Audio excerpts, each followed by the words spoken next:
a blessed day, learners.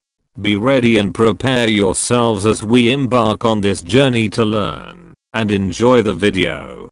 This time, we will study criminalistics under Criminology 10-item questions and answers, set 4A. Stay safe, and may God bless you always. This is the Cecil Umbroza YouTube channel. Follow justice and justice alone, so that you may live and possess the land the Lord your God is giving you. Deuteronomy 16:20. Welcome to our comprehensive review session. In this video, we'll be tackling a series of multiple choice test questions to help you prepare effectively for your upcoming exam. Stay focused, take notes, and let's work through each question together to strengthen your understanding and boost your confidence. Let's begin our review. Directions: read each item carefully. Select the letter of the best answer from the choices given. A component of the polygraph instrument, which is a motor that drives or pulls the chart paper under the recording pen simultaneously at the rate of 6 or 12 inches per minute. Letter A, cardiosphygmograph. Letter B, pneumograph. Letter C, galvanograph. Letter D, kymograph. In the next 5 seconds, select the best response from the available options. 5, 4, 3, 2, 1. The correct answer is D, kymograph. Ang tamang sagot ay D, kymograph. A kymograph is a component of the polygraph instrument that consists of a motor-driven drum or cylinder. The chart paper is attached to this drum, and as the motor rotates, it pulls or drives the chart paper under the recording pen at a controlled rate. The rate is typically set to either 6 or 12 inches per minute. Ang kymograph ay isang bahagi ng instrumento ng polygraph na binubuo ng isang motor-driven drum o silindro. Ang papel ng chart ay nakakabit sa drum na ito, at habang umiikot ang motor, ito ay humihila o nagpapatakbo ng papel ng chart sa ilalim ng recording pen sa isang kontroladong bilis. Karaniwang itinatakda ang bilis sa 6 o 12 pulgada bawat minuto. The purpose of the kymograph in a polygraph instrument is to provide a continuous recording of physiological responses during a polygraph examination. The recording pen, connected to various sensors on the subject's body, marks the chart paper with corresponding measurements of physiological parameters such as heart rate, blood pressure, respiratory activity, and galvanic skin response. Ang layunin ng kymograph sa isang instrumento ng polygraph ay magbigay ng patuloy na recording ng mga pisikal na tugon sa panahon ng isang polygraph na pagsusuri. Ang recording pen, na konektado sa iba't ibang sensor sa katawan ng individual, ay nagmamarka ng papel ng chart ng corresponding na mga sukat ng pisikal na mga parametro tulad ng bilis ng puso, presyon ng dugo, aktibidad ng paghinga, at galvanic skin response. Option A, cardiosphygmograph, refers to a device used specifically for recording heart rate and blood pressure. Option B, pneumograph, refers to a device used to measure and record respiratory activity. Option C, galvanograph, is not a commonly used term in the context of polygraph instruments and physiological measurements. Ang option A, cardiosphygmograph, ay tumutukoy sa isang aparato na ginagamit ng espesipikong para sa pag-record ng bilis ng puso at presyon ng dugo. Ang option B, pneumograph, ay tumutukoy sa isang aparato na ginagamit upang sukatin at i-record ang aktibidad ng paghinga. Ang option C, galvanograph, ay hindi kadalasang ginagamit na termino sa konteksto ng mga instrumento ng polygraph at mga pisikal na sukat. Therefore, the correct component of the polygraph instrument described in the question is the kymograph. Sa makatuwid, ang tamang bahagi ng instrumento ng polygraph na inilarawan sa tanong ay ang kymograph.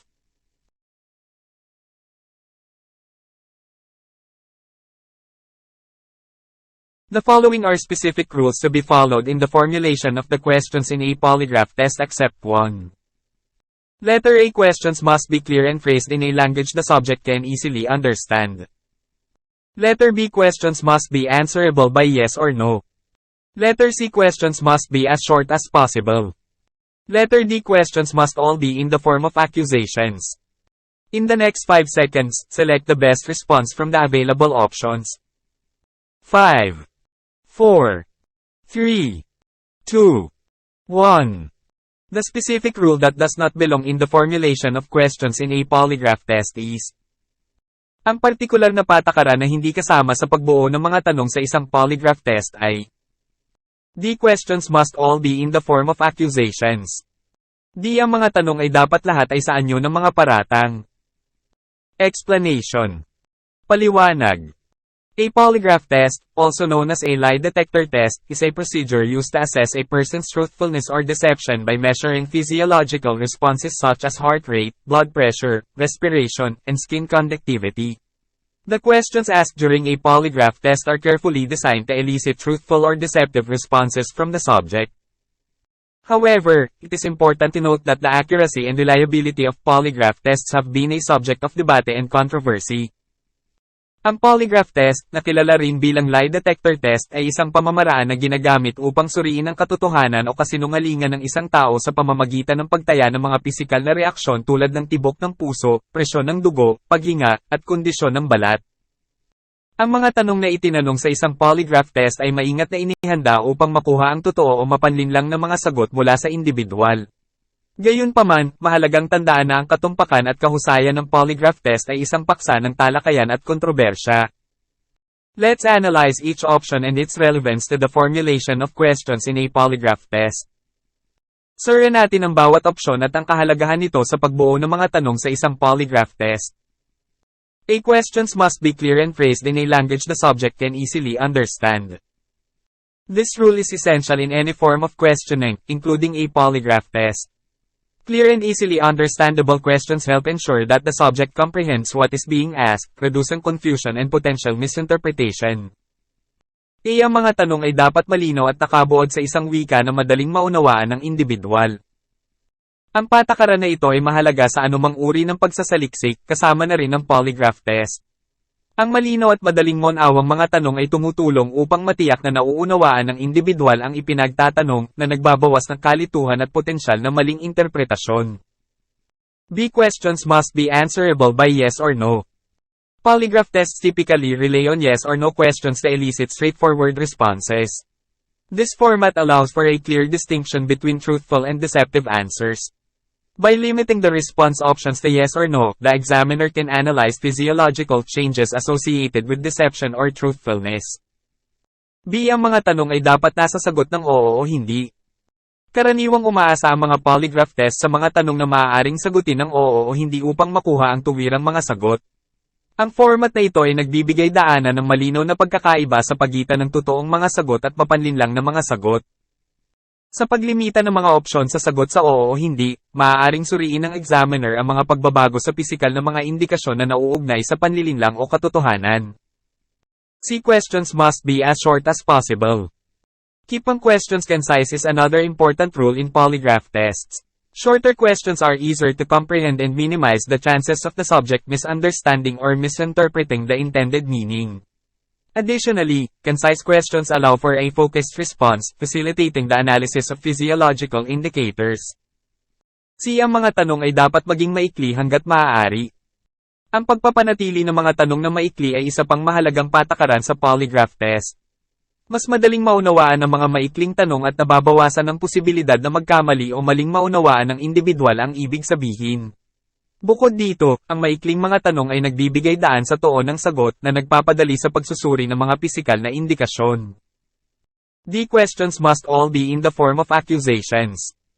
This rule does not belong in the formulation of questions in a polygraph test.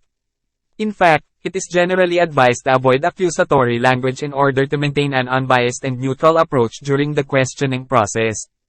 Accusatory questions might create a defensive atmosphere and potentially affect the subject's responses, leading to unreliable results.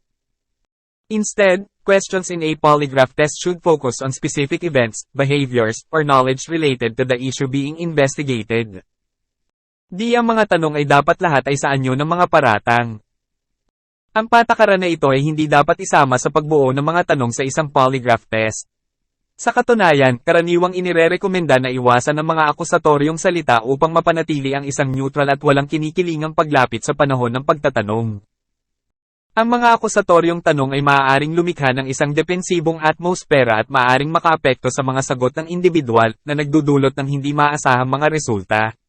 Sa halip, ang mga tanong sa isang polygraph test ay dapat magtuon sa partikular na mga pangyayari, pag-uugali, o kaalaman na may kinalaman sa isyu na inaalam. In summary, all options listed except for D are important guidelines when formulating questions in a polygraph test. Accusatory language should be avoided to maintain a neutral and unbiased approach in order to obtain more accurate and reliable results. Bilang buod, lahat ng mga opsyon na nakalista maliban sa D ay mahalagang mga gabay sa pagbuo ng mga tanong sa isang polygraph test.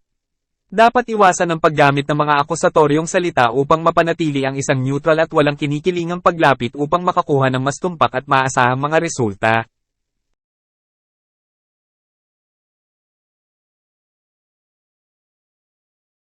In polygraph examination, the term examination means the detection of letter A for Jerry, letter B emotion, letter C the mind, letter D deception.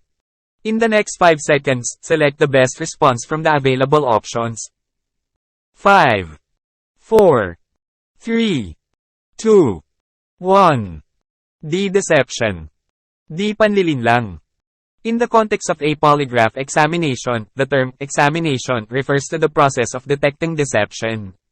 A polygraph, commonly known as a lie detector, is a device that measures various physiological responses of an individual, such as changes in heart rate, blood pressure, respiration, and skin conductivity, during questioning.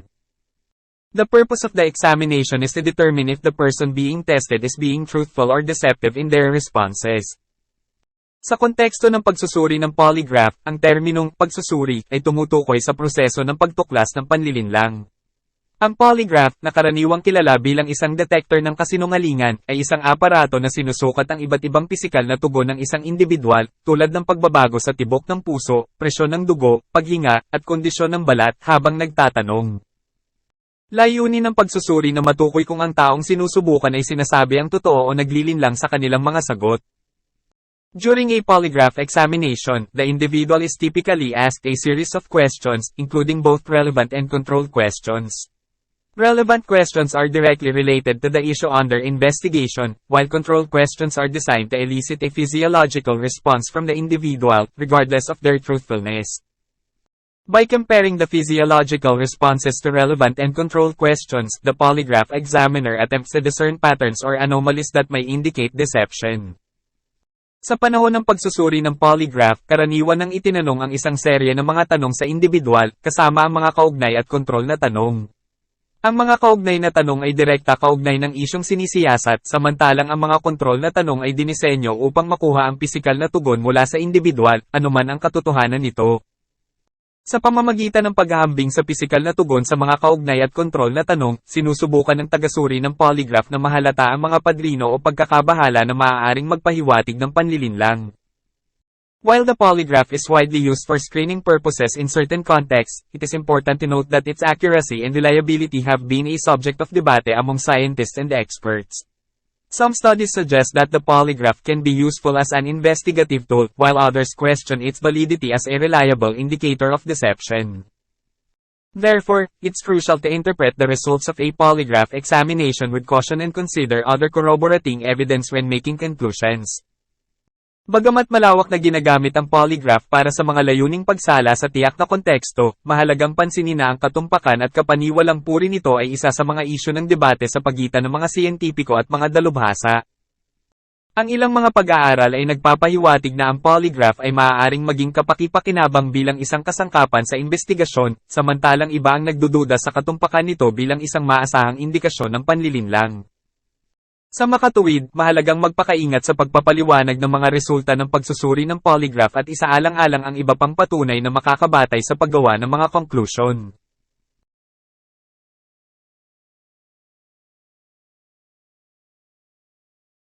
It refers to an emotional response to a specific danger, which appears to go beyond a person's defensive power.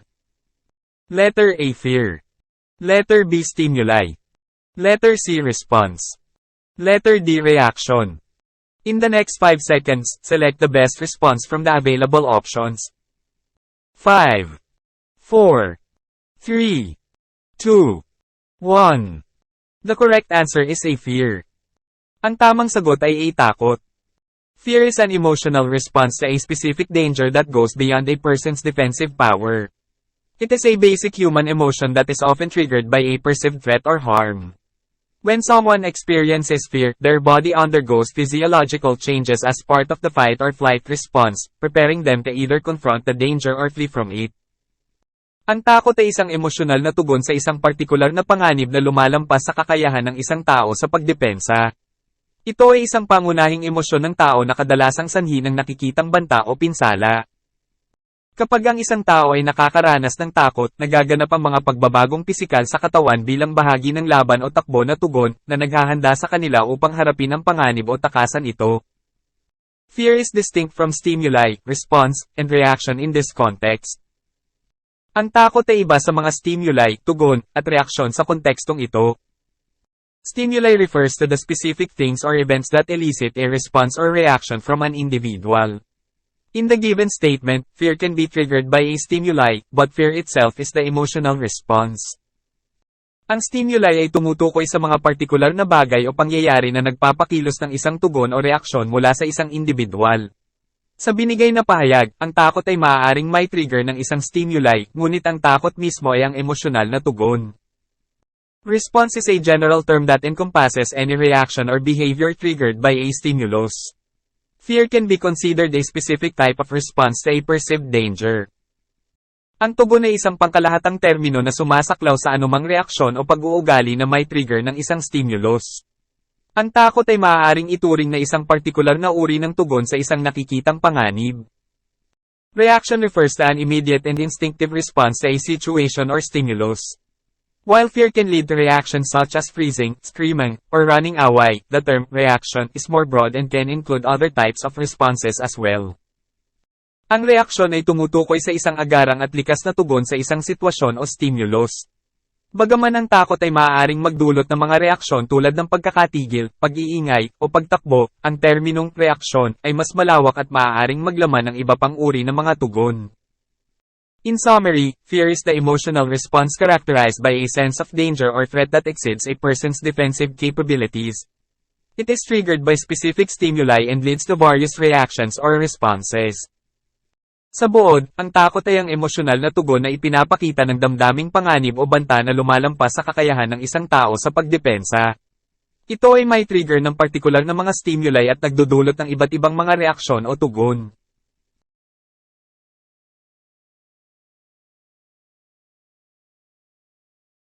The primary purpose of the pretest interview. Letter A. Prepare the subject for a polygraph test. Letter B. Obtain confession. Letter C. Make the subject calm. Letter D. Explain the polygraph test procedures. In the next 5 seconds, select the best response from the available options.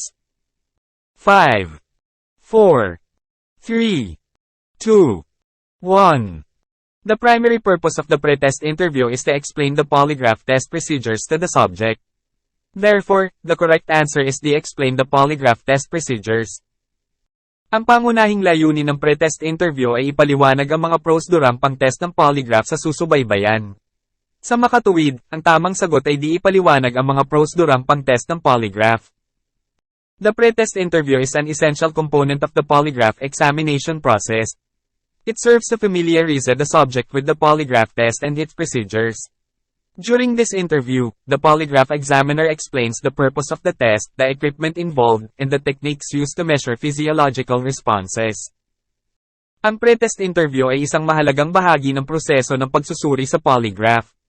Naglalayong ipamala sa isang individual ang polygraph test at ang mga prosedurang kaugnay nito. Sa panahong ito ng interview, ipinaliliwanag ng tagapagsuri sa polygraph ang layunin ng pagsusuri, ang mga kagamitan na ginagamit, at ang mga pamamaraan na ginagamit upang sukatin ang mga physiological na reaksyon. The examiner typically discusses the polygraph test's overall process, including the types of questions that will be asked, the importance of providing truthful responses, and the potential consequences of deception. They may also address any concerns or misconceptions the subject may have about the polygraph test. Karaniwang pinag-uusapan ng tagapagsuri ang pangkalahatang proseso ng polygraph test, kasama na ang uri ng mga tanong na tatanungin, ang kahalagahan ng pagbibigay ng tapat na mga sagot at ang posibleng mga kahihinatnan ng pandaraya. Maaari rin nilang tugunan ng anumang mga alalahanin o maling mga kaisipan na maaaring mayroon ng individual tungkol sa polygraph test. By explaining the polygraph test procedures, the examiner aims to ensure that the subject understands what will be expected of them during the actual test. This helps to alleviate anxiety or nervousness, allowing the subject to be more relaxed and focused during the examination. Sa pamamagitan ng pagsasalarawan ng mga prosedurang pang-test ng polygraph, ang tagapagsuri ay naglalayo na matiyak na nauunawaan ng individual kung ano ang inaasahan sa kanila sa panahon ng tunay na pagsusuri. Ito ay tumutulong upang maalis ang pagkabahala o kaba na nagpapahintulot sa individual na maging mas maluwag at nakatuon sa panahon ng pagsusuri. While elements of making the subject calm or obtaining a confession might be part of the pre-test interview in certain scenarios, the primary purpose of the interview is to explain the polygraph test procedures to the subject. Bagaman maaaring bahagi ng pre-test interview ang pagpapakalma ng individual o pagkuha ng pag-amin sa ilang sitwasyon, ang pangunahing layunin ng interview ay ipaliwanag ang mga prosedurang pang-test ng polygraph sa susubaybayan.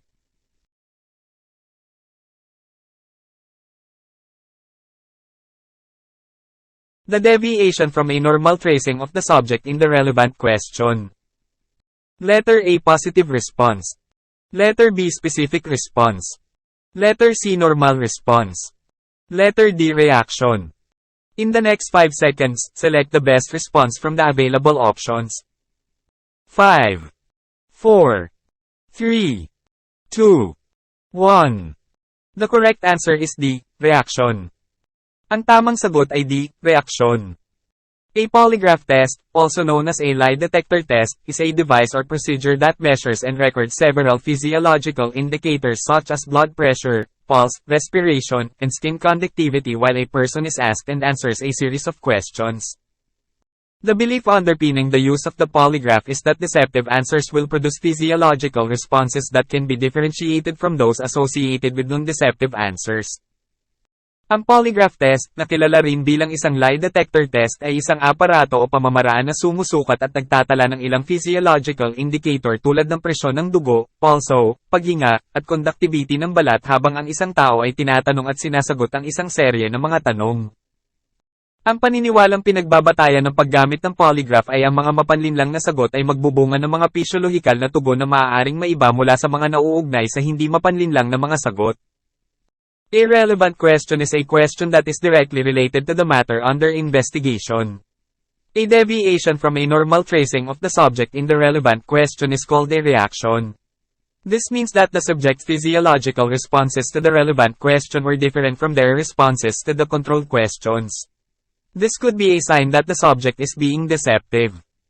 Ang kaugnay na tanong ay isang tanong na direktang nauugnay sa bagay na iniimbestigahan. Ang isang paglihis mula sa isang normal na pagsubaybay ng paksa sa nauugnay na tanong ay tinatawag na isang reaksyon.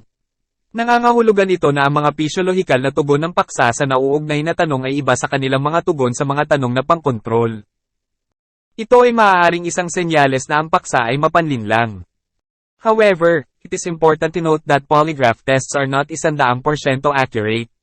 There are a number of factors that can affect the results of a polygraph test, such as the subject's mental state, the skill of the examiner, and the type of polygraph machine used.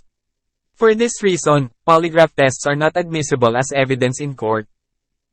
Gayunpaman, mahalagang tandaan na ang mga pagsusuri sa polygraph ay hindi 100% tumpak. Mayroong ilang mga kadahilanan na maaaring makaapekto sa mga resulta ng isang polygraph test tulad ng kalagayan ng pag-iisip ng paksa, ang kasanayan ng tagasuri, at ang uri ng polygraph machine na ginamit. Para sa kadahilanang ito, ang mga pagsusuri sa polygraph ay hindi tinatanggap bilang ebidensya sa korte.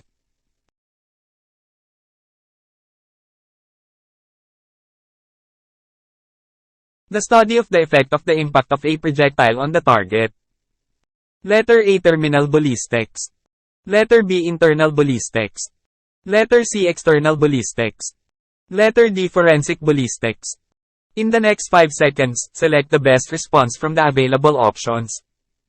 5, 4, 3, 2, 1. The answer is A. Terminal ballistics. Ang sagot ay A. Terminal ballistics. Terminal ballistics is the study of the behavior and effects of a projectile when it hits and transfers its energy to a target. Bullet design largely determines the effectiveness of penetration. Ang terminal ballistics ay ang pag-aaral ng pag-uugali at epekto ng isang projectile kapag tumama ito at inilipat ang enerhiya nito sa isang target. Ang disenyo ng bala ay higit na tinutukoy ang pagiging epektibo ng pagtagos. Internal ballistics is the study of the motion of a projectile inside the barrel of a firearm. It deals with the forces and pressures that act on the projectile as it moves down the barrel, and how these factors affect the projectile's velocity and accuracy. Ang panloob na ballistics ay ang pag-aaral ng paggalaw ng isang projectile sa loob ng barrels ng isang baril. Tinatalakay nito ang mga puwersa at panggigipit na kumikilos sa projectile habang ito ay gumagalaw pababa sa barrels at kung paano nakakaapekto ang mga salik na ito sa bilis at katumpakan ng projectile. External ballistics is the study of the motion of a projectile after it has left the barrel of a firearm. It deals with the effects of gravity, drag, and wind on the projectile's trajectory, and how these factors affect the projectile's accuracy. Ang panlabas na ballistics ay ang pag-aaral ng galaw ng projectile pagkatapos nitong umalis sa barrels ng baril. Tinatalakay nito ang mga epekto ng gravity, drag, at wind sa trajectory ng projectile, at kung paano nakakaapekto ang mga salik na ito sa katumpakan ng projectile. Forensic ballistics is the study of firearms and ammunition for the purpose of solving crimes. It deals with the identification of firearms and ammunition, the determination of the direction and distance from which a shot was fired, and the reconstruction of shooting incidents.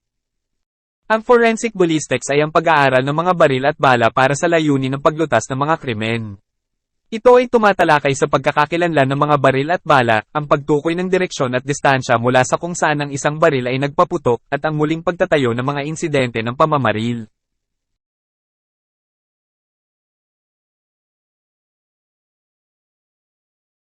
The unstable rotating motion of the bullet is called. Letter A. Trajectory. Letter B. Yaw. Letter C. Velocity. Letter D. Gyroscopic action. In the next 5 seconds, select the best response from the available options. 5, 4, 3, 2, 1. The answer is B. Yaw. Ang sagot ay B. Yaw. Yaw is the unstable rotating motion of a bullet in flight. It is caused by a number of factors, including the bullet's shape, weight, and spin rate. Yaw can cause the bullet to deviate from its intended path, which can lead to inaccurate shooting. Ang yaw ay ang hindi matatag na umiikot na paggalaw ng isang bala sa paglipad. Ito ay sanhi ng maraming salik, kabilang ang hugis, timbang, at bilis ng pag-ikot ng bala. Ang yaw ay maaaring maging sanhi ng paglihis ng bala mula sa nilalayo nitong landas na maaaring humantong sa hindi tumpak na pagbaril. Trajectory is the curved path of a bullet in flight. It is determined by the bullet's initial velocity, angle of elevation, and air resistance. Ang trajectory ay ang hubog na landas ng isang bala sa paglipad. Ito ay tinutukoy ng paunang bilis ng bala, anggulo ng elevation, at air resistance. Velocity is the speed of a bullet. It is measured in meters per second or feet per second. Ang bilis ay ang bilis ng isang bala. Ito ay sinusukat sa metro bawat segundo o talampakan bawat segundo. Gyroscopic action is the stabilizing effect of the bullet's spin. It helps to keep the bullet flying straight and true. Ang gyroscopic action ay ang nagpapatatag na epekto ng pag-ikot ng bala. Nakakatulong ito na panatilihing tuwid at totoo ang paglipad ng bala. In summary, yaw is the unstable rotating motion of a bullet in flight. It is caused by a number of factors, including the bullet's shape, weight, and spin rate. Yaw can cause the bullet to deviate from its intended path, which can lead to inaccurate shooting. Sa buod, ang yaw ay ang hindi matatag na umiikot na paggalaw ng isang bala sa paglipad. Ito ay sanhi ng maraming salik, kabilang ang hugis, timbang, at bilis ng pag-ikot ng bala. Ang yaw ay maaaring maging sanhi ng paglihis ng bala mula sa nilalayo nitong landas na maaaring humantong sa hindi tumpak na pagbaril.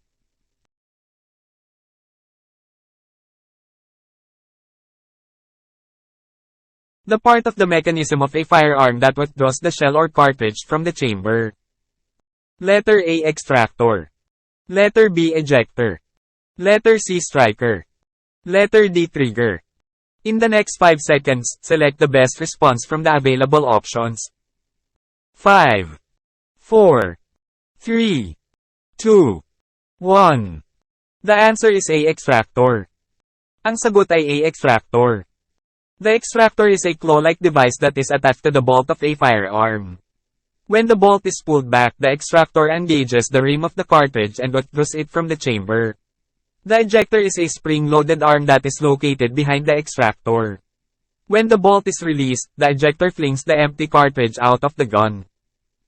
Ang extractor ay isang parang klon na aparato na nakakabit sa bolt ng isang baril. Kapag ang bolt ay hinayla pabalik, ang extractor ay nakikipag-ugnayan sa gilid ng kartucho at iniaalis ito mula sa silid. Ang ejector ay isang spring-loaded na braso na matatagpuan sa likod ng extractor. Kapag ang bolt ay pinakawalan, ang ejector ay naghahagis ng walang laman na kartucho palabas ng baril. The striker is the part of the firearm that strikes the firing pin, which ignites the cartridge. The trigger is the part of the firearm that is pulled to fire the gun. Ang striker ay ang bahagi ng baril na tumatama sa firing pin na nag-aapoy sa cartridge. Ang gatilyo ay ang bahagi ng baril na hinihila para magpaputok ng baril. Here is a table that summarizes the different parts of a firearm. Narito ang isang talahanayan na nagbubuod sa iba't ibang bahagi ng isang baril. Part extractor function removes the cartridge from the chamber. Part extractor function tinatanggal ang cartridge mula sa chamber. Part ejector function flings the empty cartridge out of the gun. Part ejector function itinapon ang walang laman na cartridge sa baril. Part striker function strikes the firing pin, which ignites the cartridge. Part striker function hinahampas ang firing pin na nag-aapoy sa cartridge. Part trigger function pull to fire the gun. Part trigger function hilahin para magpaputok ng baril.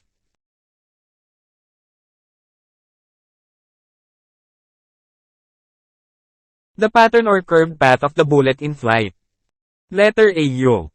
Letter B range. Letter C velocity. Letter D trajectory. In the next 5 seconds, select the best response from the available options. 5, 4, 3, 2, 1. The answer is D trajectory. Ang sagot ay D trajectory. Yaw is the rotation of a projectile around its longitudinal axis. Ang yaw ay ang pag-ikot ng projectile sa paligid ng longitudinal axis nito. Range is the horizontal distance traveled by a projectile. Ang hanay ay ang paalang na distansya na nilakbay ng isang projectile. Velocity is the speed and direction of a moving object. Ang bilis ay ang bilis at direksyon ng gumagalaw na bagay. Trajectory is the path of a projectile through space, under the action of gravity and air resistance. It is a curved path because of the force of gravity, which pulls the projectile down. The shape of the trajectory depends on the initial velocity of the projectile, the angle of projection, and the air resistance. Ang trajectory ay ang landas ng isang projectile sa kalawakan, sa ilalim ng pagkilos ng gravity at air resistance. Ito ay isang hubog na landas dahil sa puwersa ng grabidad na humihila sa projectile pababa. Ang hugis ng trajectory ay depende sa paunang bilis ng projectile, anggulo ng projection, at ang air resistance. Here is a diagram of a typical bullet trajectory. Narito ang isang diagram ng isang typical na trajectory ng bala. Diagram of a bullet trajectory. Diagram ng isang bullet trajectory. The initial velocity of the bullet is shown by the arrow. The angle of projection is the angle between the initial velocity vector and the horizontal. The air resistance is shown by the red force vector. Ang paunang bilis ng bala ay ipinapakita ng arrow. Ang anggulo ng projection ay ang anggulo sa pagitan ng paunang velocity vector at ng paalang. Ang air resistance ay ipinapakita ng red force vector. The bullet will travel in a curved path until it hits the ground. The distance traveled by the bullet is shown by the dotted line. Ang bala ay maglalakbay sa isang hubog na landas hanggang sa tumama ito sa lupa. Ang layo na nilakbay ng bala ay ipinapakita ng may tuldok na linya.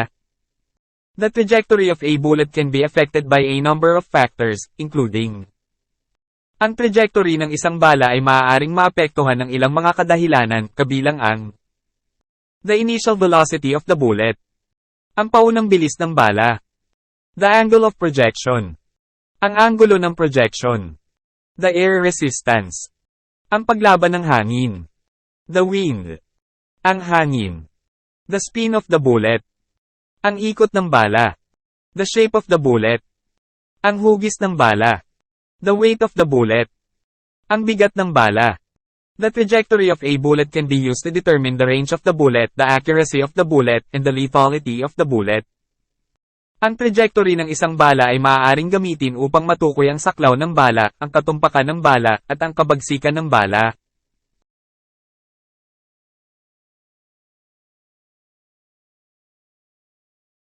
I can do all things through Christ which strengthened me. Philippians 4:13. This verse emphasizes faith, perseverance, and reliance on God's strength in all aspects of life, including challenges in law, justice, and moral decision-making. It serves as a reminder that with Christ's guidance, we can overcome obstacles, pursue righteousness, and uphold justice with integrity. Thank you for watching. Don't forget to like, share, and subscribe for more educational content. See you in the next video.